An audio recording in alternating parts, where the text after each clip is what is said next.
never seen a human before. We had them back at the farm. They're kind of stupid. They fed us and tidied up after us. They're basically like waiting staff.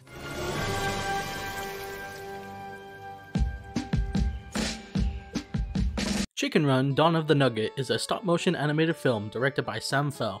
This movie serves as a sequel to the 2000 film Chicken Run, and was created and animated by Aardman Animation. Unlike the first movie though, this sequel has no association with DreamWorks. Aardman chose to independently produce it, with Netflix handling the distribution. The story unfolds not long after the events of the first film, with the group of chickens now living in their own paradise on an isolated island away from humans, after escaping Tweety's farm.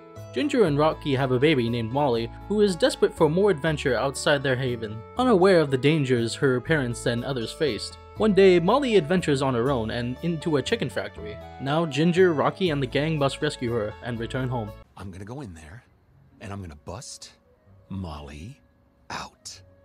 And just how the bloomin' heck are you going to do that? Well, by, Returning characters include Ginger, who remains the group's leader and is now a mother. She values their isolation more than adventure because she has more to protect now. But I have Molly to think about now. And we can't risk our freedom by venturing into a world that finds chickens so delicious.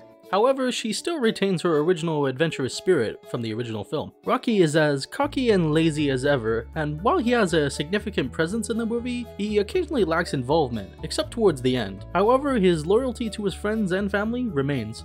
you know, I'd say our little island paradise just got a little more paradisier. Molly seeks adventure and is naive about the outside world, especially when meeting other chickens. What were you doing? Have you got a death wish? No. Wait, what's a death wish? But she's quick to learn and adapts pretty quickly to her situation. And the rest of the gang includes Mac, Fowler, Babs, Nick, and Fetcher, maintaining their family personalities and continue to support the group during their challenging situations. Last time we broke out of a chicken farm. Well, this time, we're breaking in. Finally, we have Mrs. Tweety, who survived the events of the first film and is up to no good again, and is now focusing on turning chickens into nuggets instead of pies, and she remains as intimidating as ever. Modern people in a modern world. They want their food and they want it fast, and we will give it to them by the bucketful.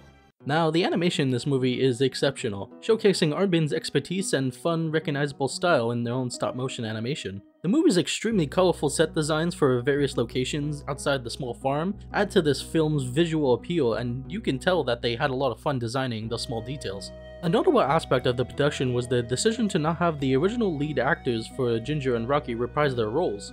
Julia Sawaha, who voiced Ginger in the first movie, expressed her desire to return but was not asked to. The decision raised questions, with some considering it an ageist decision. And Mel Gibson, who voiced Rocky, was also replaced without a clear explanation, some perhaps for the same reason. I find this to be a weird decision because over half of the original cast members returned to voice their chickens, and as well as Mrs. Tweety. It's really unclear as to why these decisions were made, however, we can't really do much about it now. In conclusion, Chicken Run: Dawn of the Nugget is a good film that, in my opinion, is on par with the first. If you enjoyed the first movie and you're looking for another fun adventure with chickens, along with impressive animation, the sequel is worth watching right now on Netflix.